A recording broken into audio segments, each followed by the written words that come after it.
Hello everyone, welcome to RK tutorial. So guys, Sankranti సందర్భంగా మన యాప్లో అన్ని కోర్సుల పైన భారీ ఆఫర్లు అయితే స్టార్ట్ చేయడం జరిగిందండి.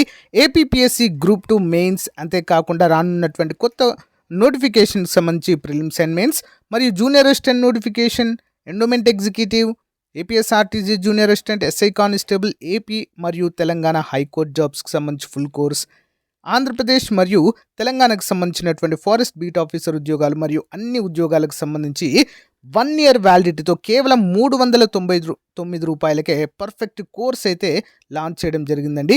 1000కి పైగా క్లాసెస్ ఉంటాయి, plus PDF material, test series కూడా అందుబాటులో ఉంటుందండి. 20 ఇయర్స్ ఎక్స్పీరియన్స్ కలిగిన ఫ్యాకల్టీ చేత క్లాసెస్ చెప్పించాము. ఒకసారి చూడండి ఫ్రెండ్స్, చాలా అంటే చాలా పర్ఫెక్ట్గా ఉంటుంది. జస్ట్ 399 మాత్రమే అండి.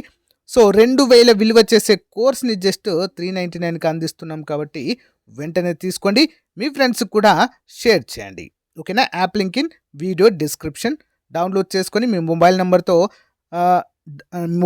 రిజిస్టర్ అయిన తర్వాత స్టోర్ ఆప్షన్లో కోర్స్ ఉంటుంది, వెంటనే పర్చేజ్ చేయండి. All the best. So guys, ఈరోజు మనం డైలీ కరెంట్ అఫైర్స్ మరియు జీకేలో భాగంగా 12-13 జనవరి 2025కు సంబంధించిన మోస్ట్ ఇంపార్టెంట్ కరెంట్ అఫైర్స్ని ఈ వీడియోలో చూద్దాము. ఎవరు కూడా మధ్యలో స్కిప్ చేయకుండా వీడియోని చివరి వరకు చూసేయండి. ఓకేనా? మీకు నచ్చితే మీ ఫ్రెండ్స్కి షేర్ చేయండి. కరెంట్ అఫైర్స్ అనేవి చాలా చాలా ముఖ్యమైన టాపిక్ అండి. ఇటీవల అన్ని పోటీ పరీక్షల్లో కూడా కరెంట్ అఫైర్స్ యొక్క మార్క్స్ పర్సంటేజ్ అనేది చాలా వరకు పెరిగిందండి. ఓకేనా? సబ్జెక్టివ్ క్వశ్చన్స్ కూడా కరెంట్ అఫైర్స్ బేస్ చేసుకొని కరెంట్ ఎకానమీ లాగా, కరెంట్ పాలిటీ లాగా ఈ విధంగా అడుగుతున్నారండి. కాబట్టి దీనిపైన మనము ఖచ్చితంగా నాలెడ్జ్ అయితే పెంచుకోవాలి. ఒకేసారి ఎగ్జామ్ ముందు కరెంట్ అఫైర్స్ చదువుతామంటే చాలా కష్టం అండి. ఓకేనా? డైలీ ఇదొక దినచర్యలాగా ప్రతిరోజు ఫాలో అవ్వాలి. సో మీరు ఎలాంటి న్యూస్ పేపర్ చదవకున్నా పర్వాలేదండి, మన క్లాస్ వింటే సరిపోతుంది.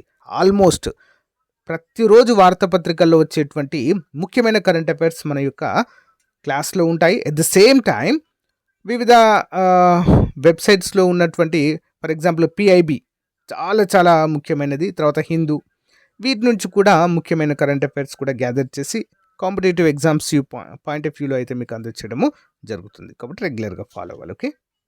Question number 1. అనకాపల్లి జిల్లా పూడిమడకలో NTPC green energy limited green hydrogen హబ్కు ఇటీవల శంకుస్థాపన చేసిన వారు? Who recently laid the foundation stone for NTPC Green Energy Limited Green Hydrogen Hub at Pudimadaka in Anakapalli district? ఎవరండి? ఆన్సర్ ఆప్షన్ డి అండి. నరేంద్ర మోదీ గారు ఫౌండేషన్ స్టోన్ అంటే పునాది రాయి వేయడం అయితే జరిగింది. వివరాలు చూద్దాం. జనవరి 8, 2025న విశాఖపట్నం సమీపంలోని అనకాపల్లి జిల్లా పూడిమడకలో NTPC green energy limited green hydrogen హబ్కు ప్రధానమంత్రి నరేంద్ర మోదీ గారు శంకుస్థాపన చేశారు. ఈ చొరవ సుస్థిర శక్తి కోసం భారతదేశం యొక్క నిబద్ధతలో గణనీయమైన పురోగతిని సూచిస్తుంది మరియు ప్రపంచ గ్రీన్ హైడ్రోజన్ ఆర్థిక వ్యవస్థలో విశాఖపట్నాన్ని కీలకాటగాడిగా ఉంచుతుంది. మరి విశాఖపట్నం గ్రీన్ హైడ్రోజన్ హబ్ అనేది ఎన్జీఈఎల్ మరియు new and renewable energy development corporation of Andhra Pradesh మధ్య ఒక సహకార వెంచర్. ఈ project national green hydrogen mission క్రింద మొదటి గ్రీన్ హైడ్రోజన్ హబ్. ఇది క్లీన్ ఎనర్జీ పట్ల భారతదేశం యొక్క అంకిత భావాన్ని ప్రతిబింబిస్తుంది. Important question. Okay? Next one. ప్రతి సంవత్సరం జనవరి 12న జాతీయ యువజన దినోత్సవం ఎవరి జన్మదినాన్ని పురస్కరించుకొని నిర్వహిస్తారు? National youth day is celebrated on January 12 every year in honour of whose birthday? ఎవరి జన్మదినాన్ని పురస్కరించుకొని మనం నిర్వహించుకుంటామండి? Option A Swami Vivekananda. చూద్దాము.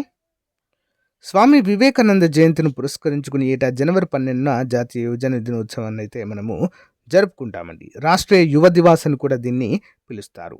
ఆధ్యాత్మిక ఎదుగుదల, జాతీయ సమైక్యత మరియు యువత సాధికారత కోసం ఆయన చేసిన కృషికి గుర్తింపు పొందిన స్వామీజీ జీవితం మరియు బోధనలు భారతదేశ యువతకు స్ఫూర్తిగా నిలిచాయి. ఆయన ఆదర్శాలను అనుసరించి ప్రగతిశీల ఐక్య స్వావలంబన భారతదేశం కోసం కృషి చేసేలా యువకులను ప్రోత్సహించేందుకు భారత ప్రభుత్వం 1984లో ఆయన జన్మదినాన్ని జాతీయ యువజన దినోత్సవంగా అయితే ప్రకటించడాన్ని చూడవచ్చు. ఇంపార్టెంట్ క్వశ్చన్ అండి. ఓకే? Next one. అల్ప ఉష్ణోగ్రతల్లో పనిచేసే భారత సైనిక సిబ్బంది కోసం హిమ్ కవచ్ హిమ్ కవచ్ బహుళపుర దుస్తువులను ఇటీవల రూపొందించిన సంస్థ. Which company was recently developed Him Kavach multi-layer clothing for Indian military person working in low temperatures? ఏ సంస్థ రూపొందించిందండి? DRDO. Okay, defence research and development organisation, DRDO. Defence research and development organisation Him Kavach బహుళపుర దుస్తుల వ్యవస్థను ఆవిష్కరించింది. ఇది విపరీతమైన చలి పరిస్థితుల్లో సైనిక సిబ్బంది యొక్క కార్యాచరణ సామర్థ్యాన్ని మెరుగుపరిచేందుకు రూపొందించబడింది. ఈ వినూత్న దుస్తులు వినియోగదారు ట్రయల్స్ని విజయవంతంగా పూర్తి చేసింది. ప్లస్ 20°C నుంచి -60°C వరకు ఉష్ణోగ్రతలలో దాని ప్రభావాన్ని ప్రదర్శిస్తుంది. డిజైన్ మరియు ఫీచర్లు చూసినట్లయితే హిమ్ కవచ్ అనేది ఒక బహుళ లేయర్డ్ దుస్తుల వ్యవస్థ. ఇది సరైన ఇన్సులేషన్, శ్వాసక్రియ మరియు తేమ నుండి రక్షణను అందించడానికి ఖచ్చితంగా రూపొందించబడింది. బయటి పొర శ్వాసక్రియను కొనసాగించేటప్పుడు నీరు మరియు గాలిని తిప్పికొట్టడానికి రూపొందించబడింది. లోపలి పొరలు శరీరానికి దగ్గరగా వేడిని బంధిస్తాయి. శీతల పరిస్థితులలో కూడా వెచ్చదనాన్ని నిర్ధారించేటువంటి సూట్ అండి ఇది. Okay, important. Next one, big data మరియు డేటా సైన్స్ కోసం ఐక్యరాజ్య సమితి నిపుణుల కమిటీలో ఇటీవల చేరిన నూతన దేశం. Which new country recently join the United Nations committee of experts on big data on data sciences? Answer option A అండి, ఇండియా. గ్లోబల్ స్టాటిస్టికల్ ఫ్రేమ్వర్క్లో దేశం యొక్క పెరుగుతున్న ప్రభావంలో ఒక ముఖ్యమైన దశను సూచిస్తూ అధికారిక గణాంకాల కోసము బిగ్ డేటా మరియు డేటా సైన్స్ కోసం ఐక్యరాజ్య సమితి నిపుణుల కమిటీలో భారతదేశం చేరింది. ఈ సభ్యత్వము సాక్ష్యం ఆధారిత విధాన రూపకల్పన కోసం బిగ్ డేటా మరియు సాంకేతికతను ఉపయోగించుకోవడంలో మన దేశం యొక్క నిబద్ధతను ప్రదర్శిస్తుంది. Important question. నెక్స్ట్ వన్, ఇటీవల వార్తల్లో ఉన్న హోలోంగపర్ గిబ్బన్ వన్యప్రాణుల అభయారణ్యం ఏ రాష్ట్రంలో ఉంది? ఎందుకు వార్తల్లో ఉంది అనేది కూడా చూద్దామండి. చాలా ఇంపార్టెంట్ క్వశ్చన్ ఇది. Okay, the Hollongapar gibbon wildlife sanctuary which has been in the news recently is located in which state? ఎక్కడండి? Option B, Assam. Okay, Hollongapar gibbon వన్యప్రాణుల అభయారణ్యంలోని ఎకో సెన్సిటివ్ జోన్లో అన్వేషణాత్మక డ్రిల్లింగ్ కోసము national board for wildlife standing committee ఇటీవల ఆమోద చర్చకు దారితీసింది. కమిటీ యొక్క 81వ సమావేశంలో తీసుకున్న ఈ నిర్ణయము శక్తి అవసరాలు మరియు వన్యప్రాణుల పరిరక్షణ మధ్య సమతుల్యత గురించి ఆందోళన కలిగిస్తుంది. దాదాపు 4.5 హెక్టార్ల విస్తీర్ణంలో ఉన్న ప్రతిపాదిత డ్రిల్లింగ్ సైట్ అభయారణ్యం నుండి కేవలము 13 కిలోమీటర్ల దూరంలో ఉంది. అంతరించిపోతున్న హులాక్, గిబ్బన్ మరియు ఇతర ప్రైమేట్ జాతులకు ఇది నిలయంగా చెప్పుకోవచ్చు. నెక్స్ట్ వన్, ఇటీవల వార్తల్లో ఉన్న ఐఎన్ఎస్ వాగ్షీర్ అనేది ఒక dash. INS Vagsheer which has been in the news recently is a dash. ఏంటండి? ఇదొక జలంతర్గామి submarine. Okay, submarine. Mazagon dock shipbuilders limited ఇటీవలే భారత నౌకాదళానికి స్కార్పిన్ తరగతికి చెందిన చివరి జలంతర్గామిని పంపిణీ చేసింది. ఐఎన్ఎస్ వాగ్షీర్ అని పేరు పెట్టబడిన ఈ జలంతర్గామి భారత నౌకాదళ సామర్థ్యాలలో మైలురాయిని సూచిస్తుంది. జలంతర్గామి యుద్ధానికి సిద్ధంగా ఉందని నిర్ధారించుకోవడానికి విస్తృతమైన పరీక్ష ద్వారా డెలివరీ జరిగింది. ఎండిఎల్ సాధించిన మజగావ్ డాక్ షిప్ బిల్డర్స్ సాధించిన విజయము జలంతర్గామిని నిర్మించే దేశంగా భారతదేశం యొక్క పెరుగుతున్న ఖ్యాతిని ఇదైతే సూచిస్తుంది. ఓకేనా, స్వదేశీ పరిజ్ఞానంతో స్వదేశంలోనే దీన్ని అయితే రూపొందించారండి. ఓకే, నెక్స్ట్ వన్, ఆంధ్రప్రదేశ్ రాష్ట్రంలోని ఈ జిల్లాలో ₹14,000 కోట్ల భారీ సెమీ కండక్టర్ పరిశ్రమ ఏర్పాటుకు జపాన్ దేశంతో ఒప్పందం కుదిరినట్లు ఇటీవల ప్రకటించారు.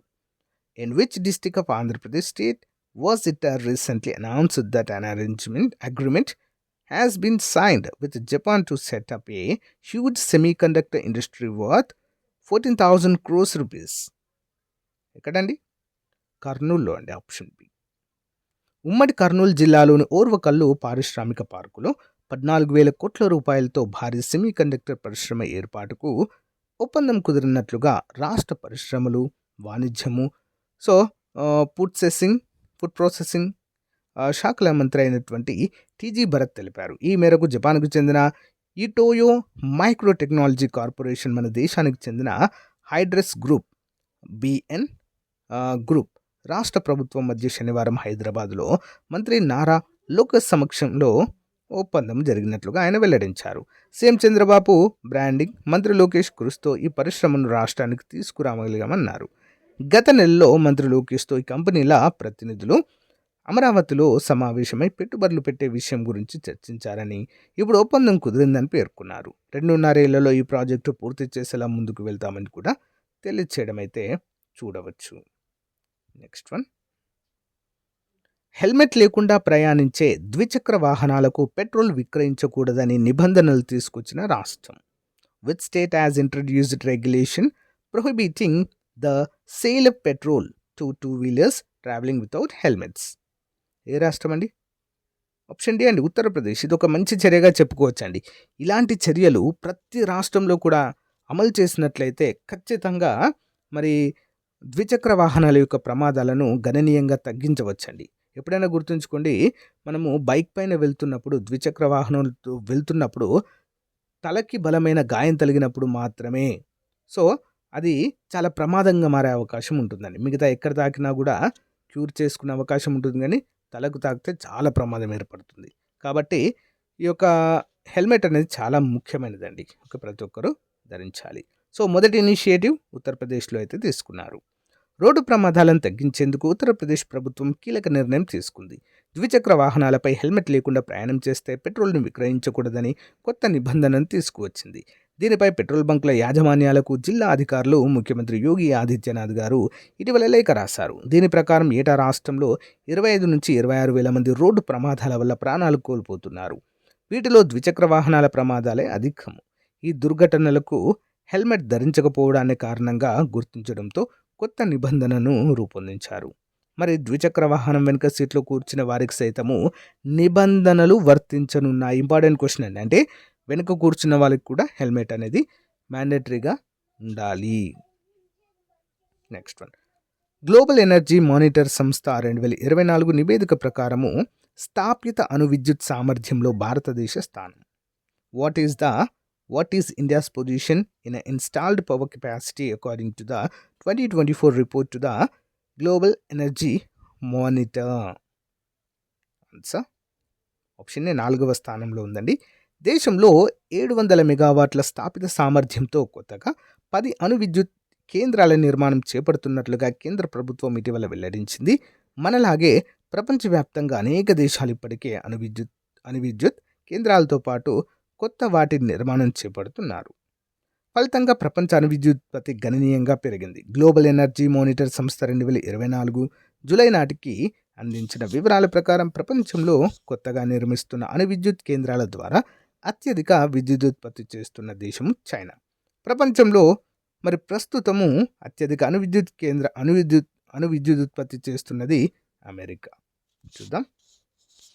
మొదటి స్థానంలో అమెరికా అండి, తర్వాత ఫ్రాన్స్, రష్యా, ఇండియా, దక్షిణ Korea, UK, Ukraine. Additional questions. ఏ సంస్థ ఫ్యూచర్ ఆఫ్ జాబ్స్ రిపోర్ట్ 2025ను విడుదల చేసింది? Which organisation released the future of jobs report 2025? Option A world economic forum.